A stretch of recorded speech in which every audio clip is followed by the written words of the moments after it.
Logan Thomas is back for Sunday. Chris Rodriguez is out for Sunday, and is Stoner no longer a Howler?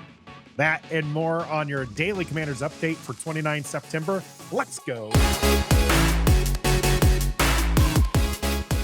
Greetings and salutations. Welcome to your Daily Commanders update here on 29 September from Ref the District. I'm Nathan Perry. That's the Stoner here on the Believe Network.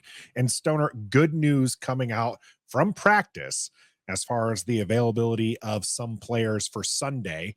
Namely, as we get into it, Logan Thomas is going to be playing on Sunday. How big is it that he is going to be returning to the field? Yeah, listen, we like to goof on Logan Thomas a little bit. I know EP likes to call him, dropsy. I don't know what her term is. You like to call him decidedly mediocre. Yeah. But look, Logan Thomas is an important part of this offense, and he's an important part of Sam Development's growth. He's very reliable. He knows where to find the holes in those zones.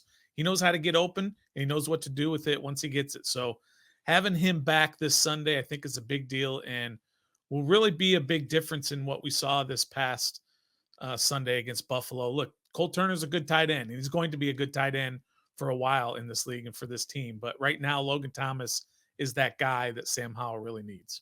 Yeah, Cole Turner doing well in Logan Thomas' absence, but that actually does maybe help a little bit against the pass protection for the pass protection that Washington needs to do. Now, a surprising one that's going to be out is running back Chris Rodriguez, going to be out with illness. Yeah. So Chris Rodriguez maybe not have been seeing a whole lot of snaps, Stoner, but he has been kind of a lead blocker of sorts. Who's going to fill in for Chris Rodriguez? Yeah, I think you should probably expect Alex Armand to be called up. I don't even remember. Is he on the practice squad or is he on the 53 now? I don't remember. At least till the practice squad. I think he just got called up. Yeah. Okay. So I think he's probably going to be the guy that's not going to get scratched or be a healthy sit on Sunday. So and he's a very capable guy as well. We've seen him over the last couple of years fill in quite nicely in that fullback role / tight end. Chris Rodriguez has been doing, okay. He's been doing what he's been asked to do, but Alex Armand can really help. And so keep an eye out for him on those lead blocks and possibly with some helping out with screens and such. Yeah, he's a good player. I like Alex. Emmanuel Forbes, Benjamin St. Juste, both full practice and are planning to play. Forbes dealing with an elbow injury, St. Juste dealing with a neck injury. Yeah, you like those guys in Philadelphia, Stoner, so it's probably a good thing that Forbes and St. Juste are both good to go. Yeah, and I think this is kind of a revenge game a little bit for Forbes. Didn't I see a stat back in college when he was at Mississippi State? Devontae Smith was in Alabama, and I believe Devontae had like 11 catches for 220 something yards or something like that against Forbes. Now, Forbes, I think at the time might have been a freshman. Yeah, but the age disparity there is probably significant enough to note. As you mentioned, Smith would have been going into his draft year and for his Heisman Trophy year. Yeah. So he was just getting going.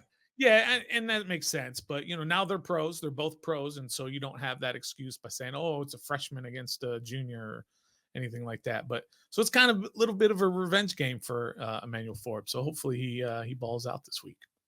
There are two players that are eligible to come back from the injury reserve here, and that's F.A. Obata and Fedarian Mathis. Ron Rivera being coy with Matthew Paris as far as a timeline for either one of them. Would you care to speculate for us here on Ref the District on the return of either of them or the importance of either of them returning here in the near future?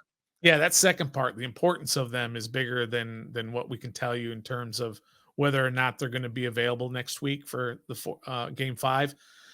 But the importance of two defensive ends / defensive tackles, depending on where you put them, it's huge.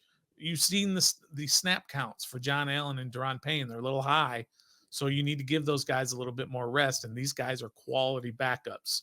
Fedarian Mathis is basically a starter when they run the 5-2 or 5-3 or whatever they decide to do. 5-1. Assuming he gets regular season starts, because we haven't really seen that in either of his two injury shortened years so far here with Washington. But Percy Butler also being a little bit limited, or maybe he practiced full, but or I think he might have been limited. What did John Kime say Yeah, I'm there in gonna that bring tweet? that back up here because I did accidentally skip over Percy Questionable. Butler dealing with a foot injury listed as questionable. That's a big deal. Yeah. He's your first DB off the bench whenever they go into a 3-man safety group. He's the first guy out, out onto the field. So if Percy Butler's not out there, then you're going to have to really switch things up. Now, maybe you, instead of going to a safety, maybe you're going to have to go to a fourth corner or a third corner, depending on, again, what the lineup is. So it might be a Danny Johnson.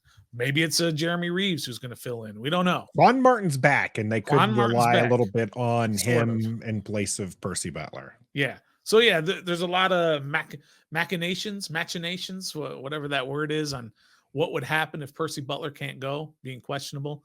Need Percy Butler on Sunday. Yeah, need Percy Butler. That'd be a big boost. Fadarian Mathis, if he is healthy and can play, would be a nice boost to that interior line. Like I said, spelling the 2 Pro Bowl players and Jonathan Allen and Deron Payne. Yep. And F.A. Obata is, of course, like I said, veteran savvy and good for that line as well. On the opposite side of the ball here, Stoner, much has been made over those 9 sacks that Sam Howell has had. And people have now kind of dug back to his college days. Sure. And this has been an issue for him. This is likely why he ended up being a 5th round rookie, was his propensity to take those sacks. And you famously here on Ref the District have flipped from a non-howler to becoming a howler. Is that in danger? That's in danger, Nathan. Bring up those stats, and I'm going to show you why that I'm very, very, very, very concerned about this stats. Now, this is a whole bunch of mumbo jumbo if you're just kind of looking at it, but I'm going to explain it real quick and very easy to see it.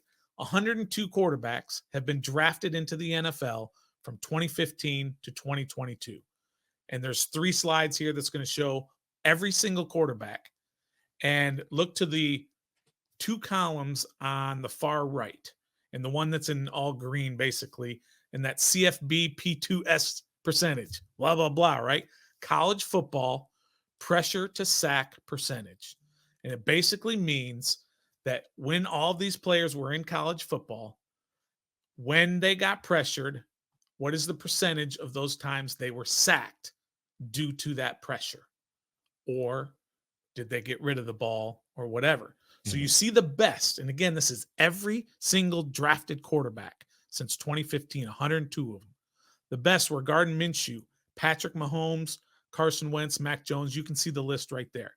Surprising Carson Wentz is there, but when I was about to say Carson Wentz up there, Sam Darnold in the on the first page here. So they were, but you see Paxton some bigger names. Lynch.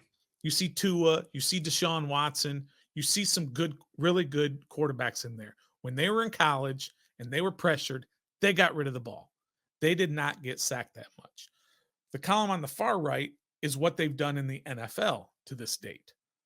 And so you see some of them are pretty much the same. You see Patrick Mahomes is exactly the same. The way he was in college, he gets rid of the ball in the NFL as well. He's not as good as Logan Woodside, though. That guy has not been pressured to sack at all. I don't think he's he's not seen a snap. He's not even seen a snap. That's how that happens there. But look at Paxton Lynch. Yeah, Paxton Lynch is not great. He went from 12.3 to all of a sudden he went to 29% of the time. I mean, the NFL is a different animal. But most of the guys have stayed pretty much the same. You were going to ask something. I was going to let for our listeners who are our viewers rather that can see the TWP percentage. That is turnover worthy plays and turnover worthy play percentage. We're more focused on the sacks. I just wanted to acknowledge that. And real quick before we get to some of those other names here, is as I fumble through which of these buttons is the right one to make for our viewers here, is the point here we're making is, and the conversation that happened this week centers around the pressure to sack percentage, because sacks, while often looked at on the offensive line, can and often are affected by QB play. QBs that are able to get the ball out quicker are less likely to be sacked.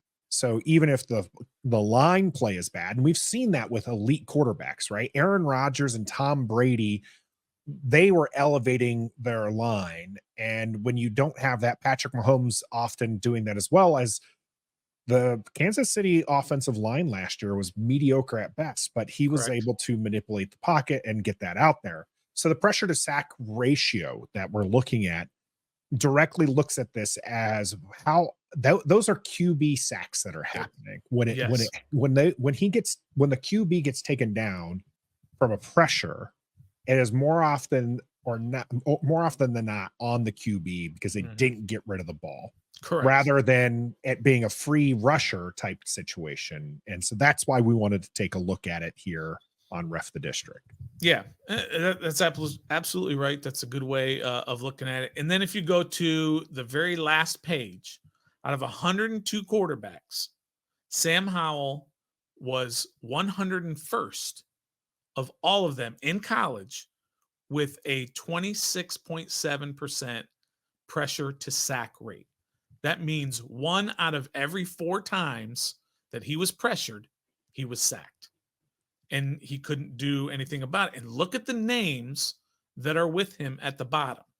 Guys like Brent Hundley, Malik Willis, Desmond Ritter, Justin Fields, Deshaun Kaiser, Jarrett Stidham. The bottom of the barrel of quarterbacks in the NFL. Now that can change. That can change. You can learn. You can adapt. All this stuff.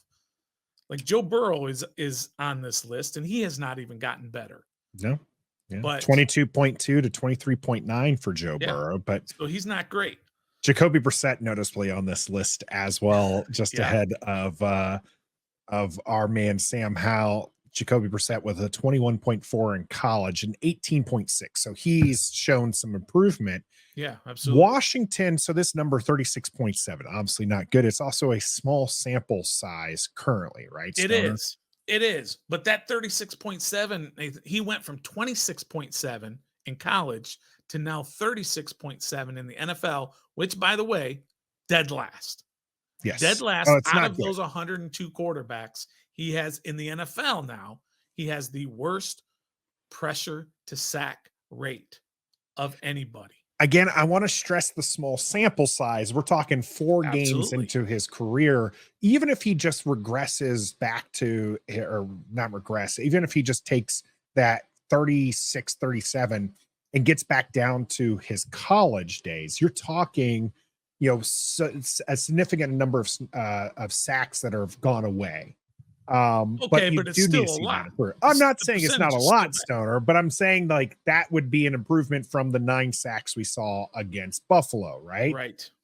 But this has been an issue for Sam Howell. And this is what the quarterback coach, and this is what Eric Bieniemy, they're going to have to work on, and what they're working with when it comes to him. He has all of the skill sets that you would want in a QB as far as the arm talent and that's his placement. That's where he can throw anything. He's got arm strength. He's got the savviness as far as knowing where to place it. But the problem with him is he often takes too long to process. And that's why teams are starting to, pull all 7 defensive backs and linebackers back, because you just give him all day to throw and your 4-man rush will likely get there because he will move into the sack, or he'll eat a coverage sack. And those, again, are all plays that Sam Howell is responsible for. And Nathan, the college one, again, it's college and you only have the 4-game sample size in the pro, but the college one is 3 years. Yeah. It's 3 years worth. This is not one of those stats where you can say, well, in his last year, he lost all of these guys to the NFL and all his entire offensive line was gone and everything. This is a 3-year data size of being the second worst in all of college football for quarterbacks who were drafted into the NFL. 102 quarterbacks drafted. He was 101. Now, I don't want this to be a Sam Howell is terrible sort of rant that we're going on or discussion that we're having. I'm saying this is alarming. And that was against Buffalo that he had the 9 sacks. Now you're going up against Philadelphia. Then you've got the Giants coming up in 2 weeks. Then you've got Dallas twice in 3 weeks at the end of the season. He's got to fix that.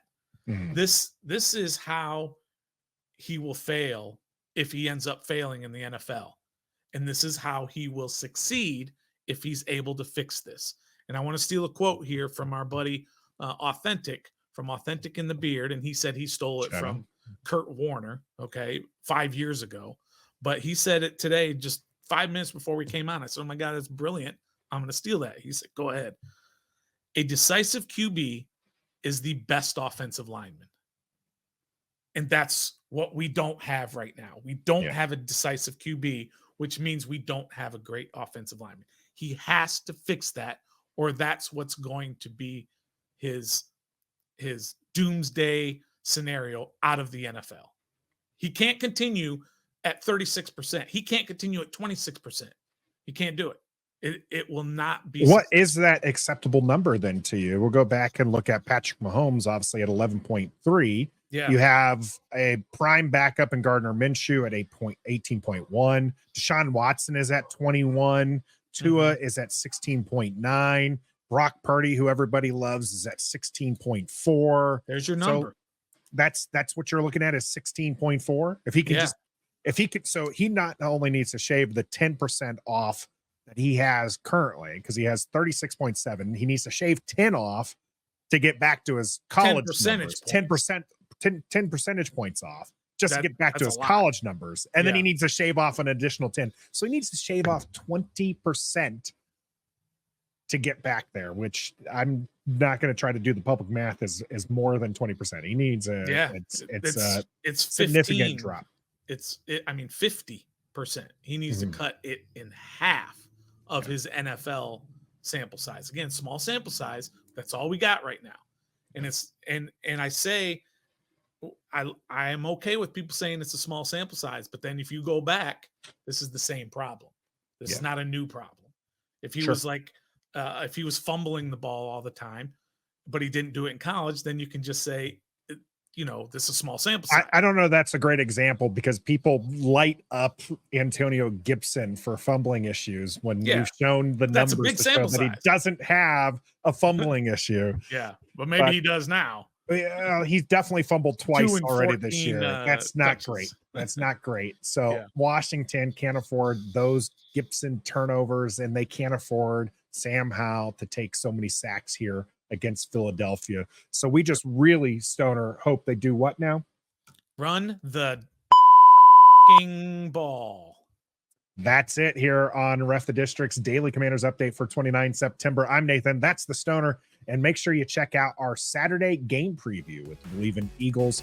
Mike was a wonderful guest, and we look forward to hopefully proving him wrong from his game prediction. So you'll have to check that out on Saturday, release in the afternoon. But until next time, a decisive QB is the best offensive line. Be a fan.